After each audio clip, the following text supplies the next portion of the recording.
haduk sau gol kerwit ke Spain Persia ya ke Saudi Arabia.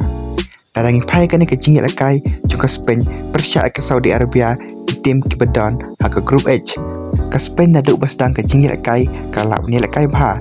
Tak batang hapok 10 minit kalak penki kejar lengba Lamine Yamal ke bol ke bola assist da Oyarzabal. Pat kane kalong ka gol ke benikong nak benta Lamine Yamal ha ke FIFA World Cup. Berhadin kane ke gol na Lamine Yamal ke Spain kedang lahi bani lakai bah tak batang hadin kartu ke 6 minit ke Spain kalak penki beng kejar lengba Oyarzabal ha ke menit ke baar puai ber ha ke menit ke baar pusau. Ya ke bol ke bola assist da Laporte bot Dani Olmo. Patang kumne ke kelas step kelakut no da lai gol lanot. Berhabawan pai ke kelambit ke Spain kadang lahi bandit kai bah da ke ba kelak bentek lakam bah ke bol berhak menit ke pasau kendai ke Spain kelak penki beng kejar lengba ke gol. Pen kala ke jingit lakai da sau gol lanot.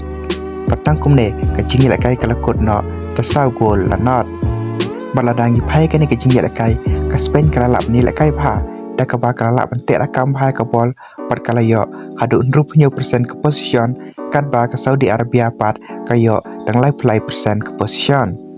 Baladangi pai ke total shot ke Spain kayo hadu arpa arteliki total shot per prateliki shot on target kat ba ke Saudi Arabia pat kayo tang lai teliki total shot pat kawai ke shot on target.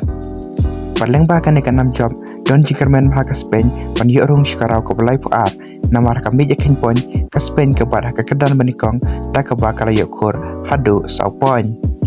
Barah ke wei per ke jingit lakai jungki tim na ke grup G kata ke Belgium Persia ke Iran hakane ke jingit lakai poro atlet tim Kim Shimladan mano-mano balak penki kejar pat kumta ke jingit lakai kelakut no dan not lanot.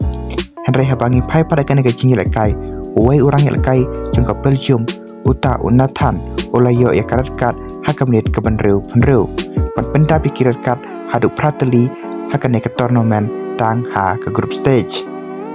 Te paralog menta ke sengitan kini ke video ki bakendiat kublai shibun.